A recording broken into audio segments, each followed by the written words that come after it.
हाँ जी, आज एक्सरसाइज 9.6 है। सर सिलेबस तो बता दें अगर किसका? मिड का मिड चैप्टर में वन भी है चैप्टर क्या? 1 और 2 है बस। आज एक्सरसाइज 9.6 करने जा रहे हैं। इसमें चेन रूल से डेरिवेटिव को फाइंड आउट करने का भी मेथड है। आप सिंपल तरीके से भी डेरिवेटिव फाइंड आउट कर सकते हैं और एक है चेन रूल मेथड है, उससे भी डेरिवेटिव फाइंड आउट कर सकते हैं। तो आज हम चेन रूल मेथड को भी डिस्कस करेंगे। इसमें चेन रूल मेथड को ज़रा देख लीजिएगा कि वो किस तरह से हम उसको अप्लाई करते हैं। उसमें ये होता है कि आप सिर्फ एक सब्स्टिट्यूशन आप ले लेते हैं और देन आप डेरिवेटिव अप्लाई करते हैं। फॉर एग्जांपल ये फंक्शन है आपके पास, इसकी पावर में भी कुछ आप कर लें 3, ये एक फंक्शन है। इसमें आप सब्स्टिट्यूशन फॉर एग्जांपल सपोज कर लेते हैं कि एक्स स्क्वायर प्लस 1 आपका u के इक्वल है, और इसी तरह से आपकी जो इक्वेशन बनेगी y वाली वो आ जाएगी u रेज टू पावर 3। ये इक्वेशन नंबर 1 है, ये इक्वेशन नंबर 2 है। आपने एक्स स्क्वायर प्लस 1 को u के इक्वल लिया और देन जो y की इक्वेशन है फिर वो u रेज टू पावर 3 हो जाएगी। ये दो इक्वेशंस आपके सामने हैं। आप u का डेरिवेटिव लेंगे विद रिस्पेक्ट टू x, क्योंकि ये in term of x explain हुआ है, which is equal to 2x।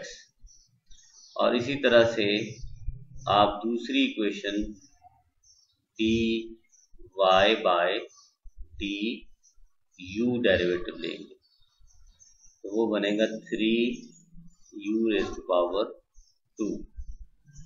तो इस तरह से जब दो डेरिवेटिव आपके पास आ जाएंगे तो आपने चेन रूल बेसिकली सिंपली ये होगा कि आपने इन दोनों को मल्टीप्लाई कर देना। इन दोनों डेरिवेटिव्स को आपने मल्टीप्लाई कर देना, dy by du multiply by du by dx। इन दोनों को मल्टीप्लाई कर दिया, दोनों को मल्टीप्लाई किया 3u square multiply by 2x। तो ये डेरिवेटिव कंप्लीट है और इसे हम कहेंगे dy बाय dx। ये वाला जो पार्ट है dy बाय dx ये डेरिवेटिव है, और ये वाला जो पार्ट है हम इसे कहते हैं चेन रूल के थ्रू डेरिवेटिव। ये चेन रूल और ये उसके कंपोनेंट्स हैं। और इसमें जस्ट ये है कि जो आपकी सब्स्टिट्यूशन u आपने सपोज की थी u is equal to x square plus 1, वो यहाँ पे एट द एंड उसको रिप्लेस कर दे, एक्स स्क्वायर प्लस 1 और साथ 2x एज इट इज आ जाएगा। ये है चेन रूल मेथड है। और इस पे आपको और भी जो वीडियो है लेंथी वीडियो वो भी मिल जाएगी। तो अभी हम एप्लीकेशन प्रॉब्लम पे मूव करते हैं। कैलकुलेटर प्लीज, कोई एक आध स्टूडेंट कैलकुलेटर जो है वो सर वो जो आपने पहले समझाया एक दफा फिर से रिपीट कर दे। अच्छा, चेन रूल मेरी वीडियो ऑफ चली है जी। अच्छा, चेन रूल बेसिकली ये है कि y is equal to x square plus 1 raise to power cube, एक फंक्शन है मेरे पास। तो इसमें मैंने एक सब्स्टिट्यूशन सपोज की u is equal to x square plus 1, x square plus 1 मैंने यहाँ सपोज कर लिया।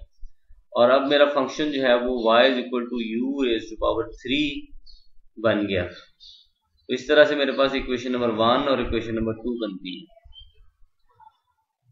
और इसके बाद मैं डेरिवेटिव दोनों इक्वेशंस का 1 बाय 1 लूंगा।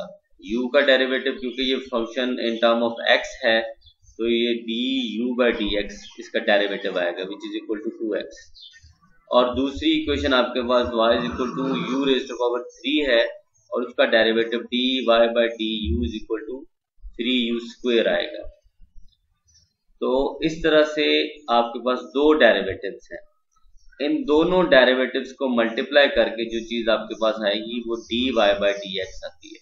इन दोनों डेरिवेटिव्स को मल्टीप्लाई, क्योंकि ये देखें dy बाई डी यू और du बाई डी एक्स, ये du इधर डिनोमिनेटर में भी है और ये न्यूमिनेटर में भी है।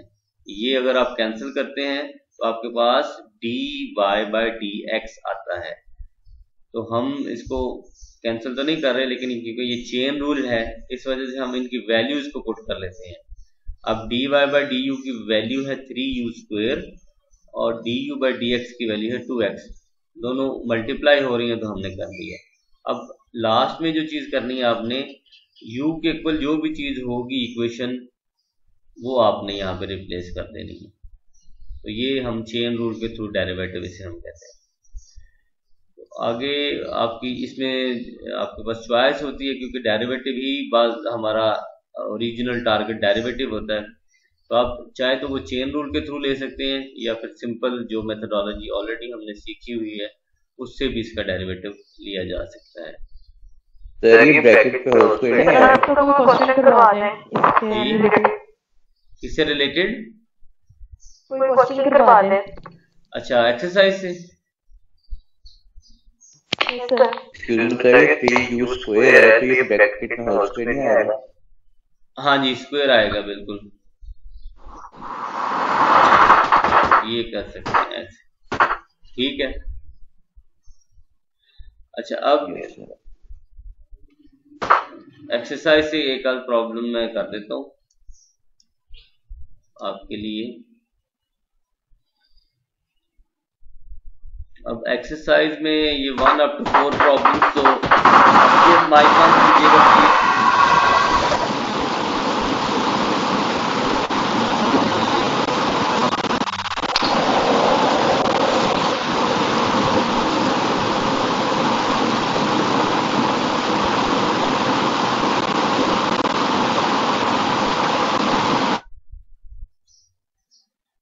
अफरीदी अपना माइक बंद करो यार।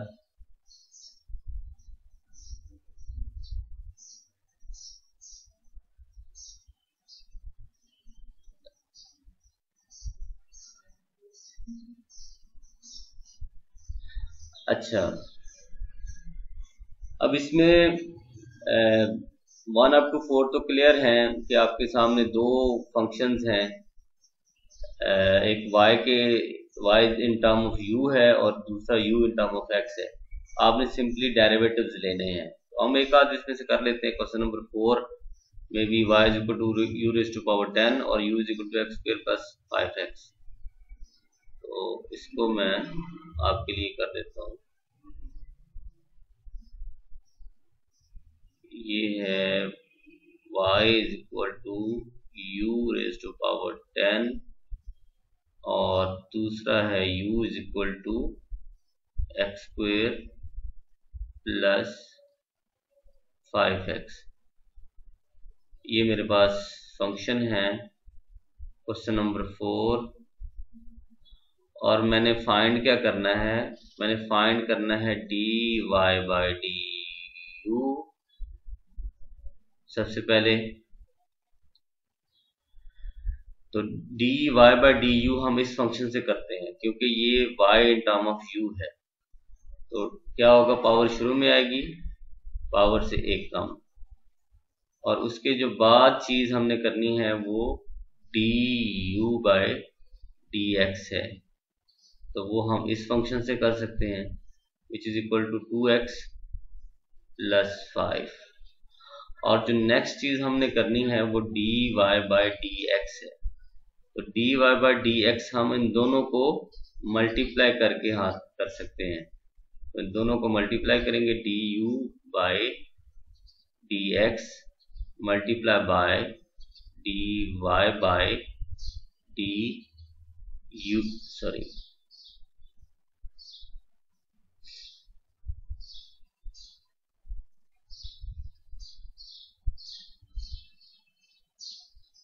इन दोनों को मल्टीप्लाई करेंगे और ये आएगा dy बाई du और du बाई डी एक्स। तो 10u raise to power 9 2x plus 5। तो ये इस तरह से कंप्लीट होता है। तो सिर्फ एट द एंड आपने क्या करना है कि u की जो भी वैल्यू होती है वो आपने यहाँ पे पुट कर देनी है, which is equal to x square plus 5x raise to power 9 2x plus 5। तो इस तरह से आपका ये डेरिवेटिव ये डेरिवेटिव लिया ना, dy by D u is equal to 10u raise to power 9। तो अब u की वैल्यू तो ये है एक्स स्क्वायर प्लस 5x, वो हमने पुट कर दी तो पावर तो वैसे ही रहेगी ना।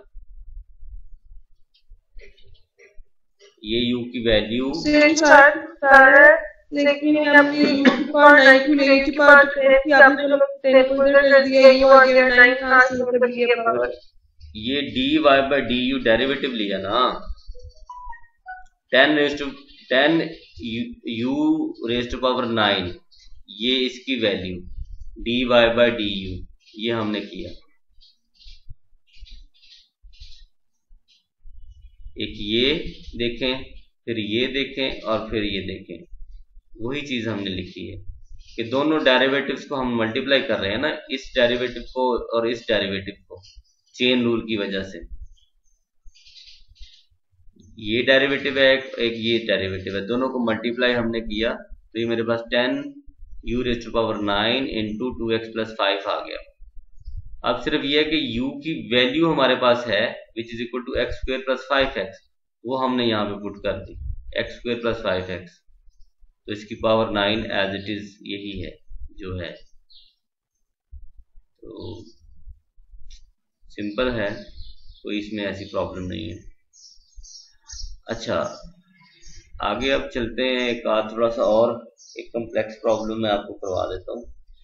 ये अगर आप क्वेश्चन नंबर देखें, क्वेश्चन नंबर 18 अगर आप देख लें इधर, क्वेश्चन नंबर 18, क्योंकि कुछ क्वेश्चन मैंने ऑलरेडी करवाए भी हुए हैं एक वीडियो में, तो आपको उनसे भी मिल जाएंगी चीजें। y इज इक्वल टू 5 और स्क्वायर रूट है 1 minus x cube divided by 6। अगर आपने ये चेन रूल से करना हो तो आप इसको किस तरह से कर सकते हैं, इसकी पहले थोड़ी सी सिंपलीफिकेशन कर लेते हैं। ये 5/6 है बाहर और ये है 1 minus x cube raise to power 1/2। तो अब यहाँ पे मैं सब्स्टिट्यूशन सपोज कर रहा हूँ u is equal to 1 minus x raise to power 3, ये मेरी सब्स्टिट्यूशन है। तो अब क्या होगा कि जो y है वो बन जाएगा मेरे पास 5/6 u रेज़ टू पावर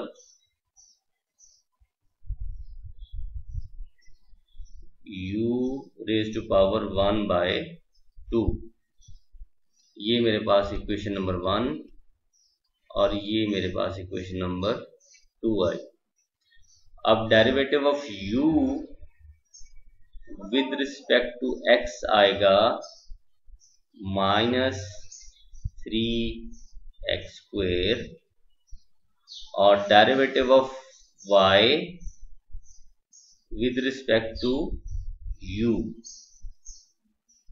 वो बनेगा 5/6। तो इसका है कोएफिशिएंट, उस पर डेरिवेटिव का असर नहीं होगा, लेकिन पावर आएगी शुरू में पावर से एक कम, यानी इसकी पावर 1/2 है तो 1/2 माइनस 1 तो उसका आंसर -1/2 आता है। तो इसकी सिंप्लीफिकेशन करके जो चीज बनी मेरे पास वो बनी 5/12 u रेज़ टू पावर -1/2।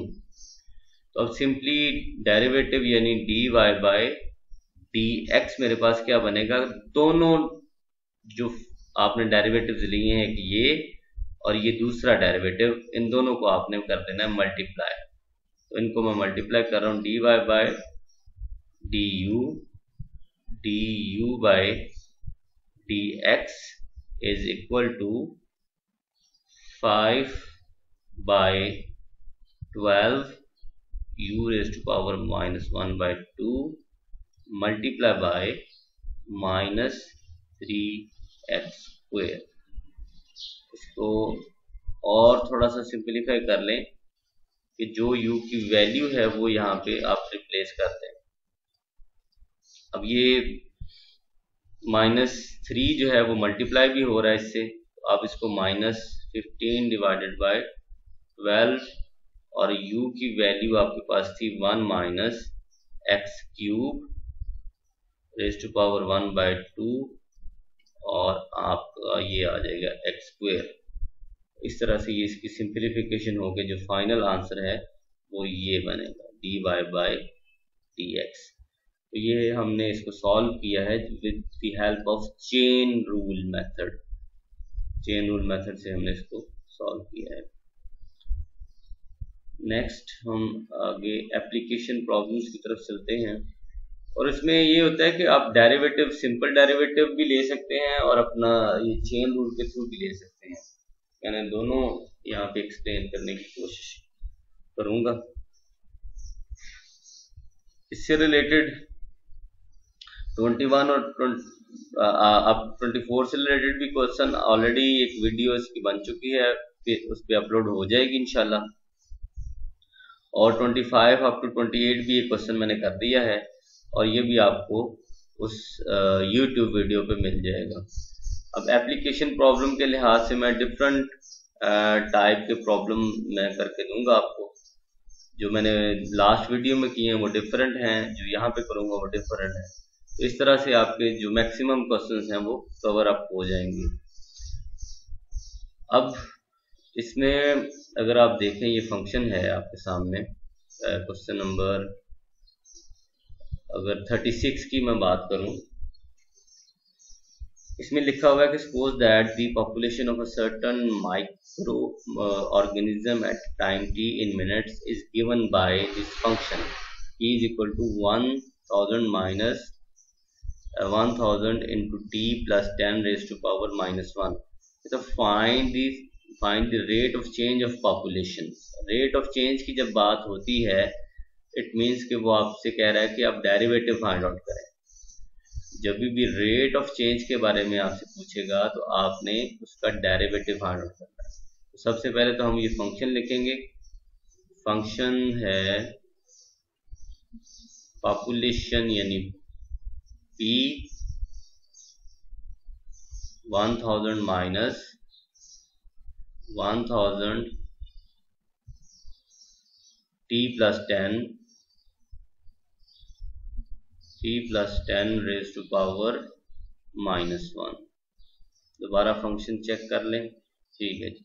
अब रेट ऑफ चेंज आपने फाइंड आउट करना है, तो आप rate of change find out करने के लिए क्या करते हैं कि इसका डेरिवेटिव लेते हैं। तो डेरिवेटिव आप लेंगे इसका dp derivative with respect to, यानी विद रिस्पेक्ट टू आप लेंगे इधर दूसरी साइड पे, आप देखेंगे कि कौन सा वेरिएबल है। बाज़ दफ़ा इधर वेरिएबल x होता है, बाज़ दफ़ा इधर वेरिएबल q होता है। कुछ भी इधर जो भी वेरिएबल होगा आपने उसी के लिहाज से डेरिवेटिव लेना होता है। तो अब यहाँ पे जो वेरिएबल है वो t है, तो हम इसका डेरिवेटिव p का लेंगे dp ओवर dt, ठीक है। अगर मल्टीपल वेरिएबल्स आ जाते हैं तो देन वो आपको फिर स्पेसिफाई करता है कि फ्ला के लिहाज से आप डेरिवेटिव लें। तो हम derivative with respect to t ले रहे हैं यहाँ पे, क्योंकि यहाँ पे एक ही वेरिएबल है t। अब जब डेरिवेटिव लिया तो ये है सिंपली कांस्टेंट, तो ये आ गया 0, और ये है कोएफिशिएंट, और कोएफिशिएंट पे डेरिवेटिव का कोई असर नहीं होता। तो इसकी पावर आएगी शुरू में -1 पावर है वो शुरू में आई, और पावर से 1 आया कम। और विदाउट पावर डेरिवेटिव इसका बनेगा 1, क्योंकि t plus 10 विदाउट पावर इसका अगर डेरिवेटिव लें तो t का डेरिवेटिव 1 और 10 का डेरिवेटिव 0, तो सिंपली 1 आता है, वो लिखें ना लिखें कोई बात नहीं। तो ये सिंपली रेट ऑफ चेंज आपके पास आ चुका है। ये minus minus plus 1000 divided by t plus 10 raised power 2, इसका ये डिनोमिनेटर में आ जाएगा, क्योंकि पावर नेगेटिव है तो आप डिनोमिनेटर में भी इसको लेके जा सकते हैं। तो ये इस तरह से आपके पास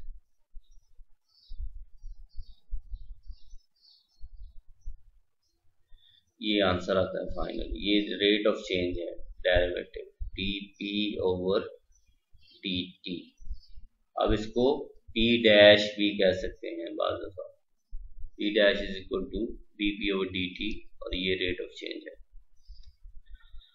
अच्छा, आगे थोड़ा सा और हम ये भी मैंने कर दी हैं तकरीबन, जो लास्ट जो वीडियो हमने बनाई है इसमें 37 38 से रिलेटेड जो प्रॉब्लम है वो भी अपलोडेड है। अच्छा, अभी हम प्राइसिंग एंड सेल्स से रिलेटेड ये जो प्रॉब्लम है, ये मैं 40 प्रॉब्लम नंबर 40 कर देता हूँ आपको, या 39 कर देता हूँ, ये ज़्यादा थोड़ा सा लग रहा है कॉम्प्लेक्स।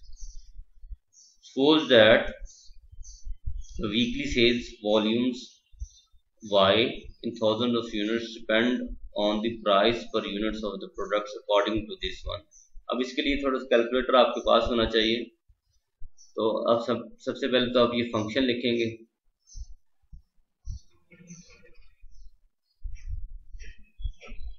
फंक्शन है y is equal to 32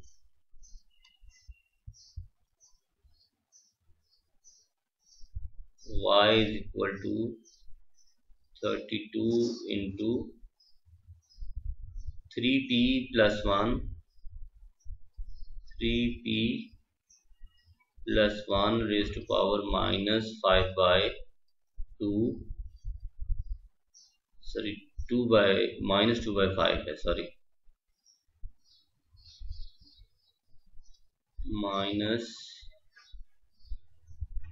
2 by 5, ये फंक्शन है और p ग्रेटर देन 0 है। ये कंडीशन है इसकी कि p जो है वो आपका पॉजिटिव ही रहेगा। वो सिंपली ये कह रहा है कि यहाँ पे ये जो y है बेसिकली वो सेल्स है, और p आपके पास जो है वो depends upon the price. Suppose that the weekly sales volume Y in thousands of units sold depend on the price per units of the product। यानी जो आपकी वीकली सेल्स है वो प्राइस पे डिपेंड कर रही है। और वो कह रहा है कि what is the rate of change in sales volume and the price is 21। और पार्ट बी में वो कह रहा है इसको आप इंटरप्रेट करें। तो सबसे पहले रेट ऑफ चेंज की जब बात हम करते हैं, मैंने ऑलरेडी प्रीवियस एग्जांपल में भी आपको बताया है कि रेट ऑफ चेंज बेसिकली होता है डेरिवेटिव। अब rate of change find out करें, और किस पे फाइंड आउट करें, $21 प्राइस पे करें। यानी प्राइस $21 पे रेट ऑफ चेंज आपने फाइंड आउट करना है। रेट ऑफ चेंज 21 पे फाइंड आउट करने के लिए सबसे पहले आपने इसका rate of change find out करना है, which is called the derivative. तो डेरिवेटिव आप अप्लाई करें dy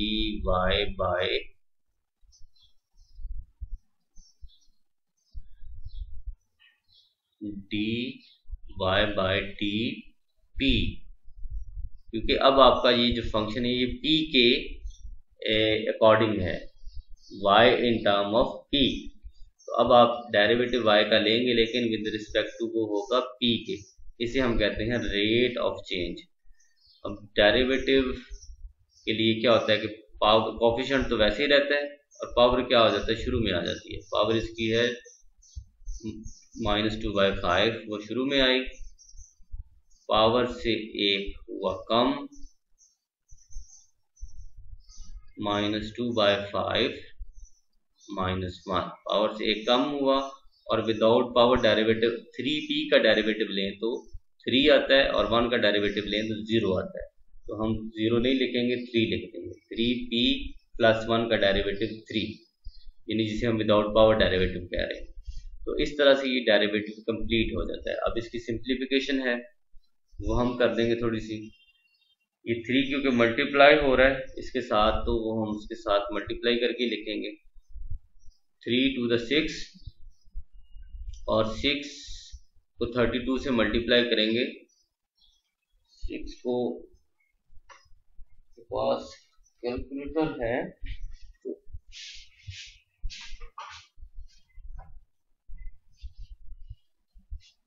ये चेक कर लूं।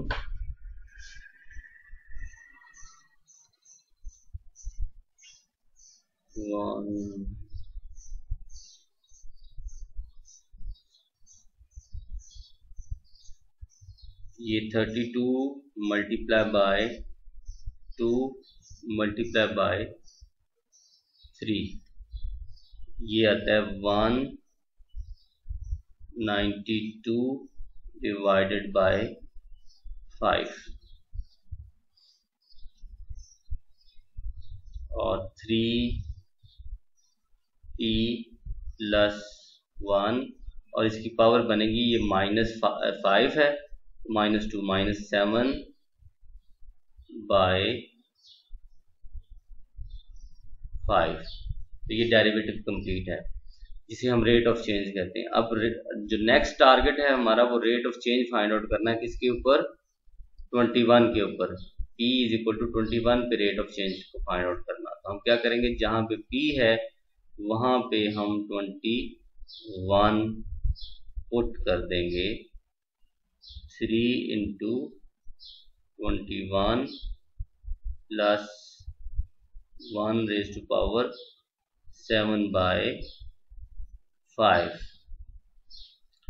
तो इसको हम सॉल्व करेंगे तो ये बनेगा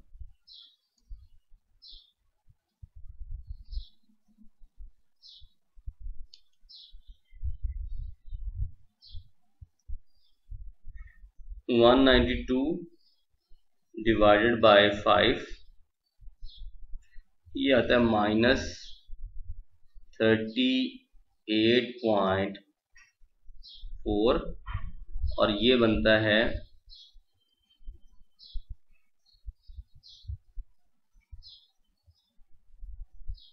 64⁵7/5।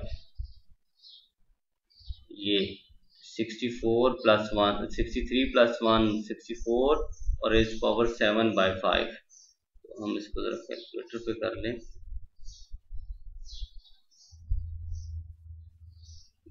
ये बनेगा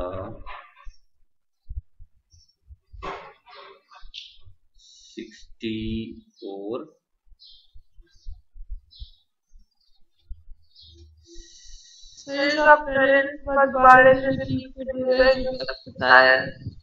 एक मिनट 7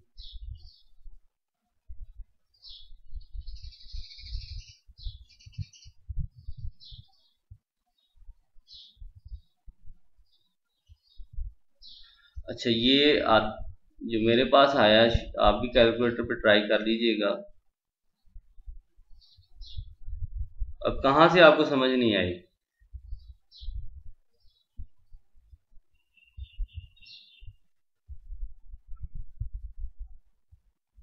सर जो मल्टीप्लाई बाय 3 किया है ये कितने से आया 3, बाकी तो समझ आ रहा है जब पावर उठा के आगे रख दिए, मतलब जैसे पावर के पहले आपने किया तो वही किया आपने। ये मल्टीप्लाई बाय 3 का ये जी ये विदाउट पावर डेरिवेटिव है ना। देखिए पावर इसकी -2/5 है, ये शुरू में आई, पावर से एक कम हो गया दूसरे स्टेप में, और तीसरे स्टेप में होता है विदाउट पावर डेरिवेटिव। तो विदाउट पावर डेरिवेटिव जब लेंगे 3p + 1 का डेरिवेटिव आता है वो 3 आता है। ठीक है, तो ये इस तरह से ये आया है विदाउट पावर डेरिवेटिव। तो अब इसकी आगे फर्दर सिंप्लीफिकेशन है और कुछ नहीं।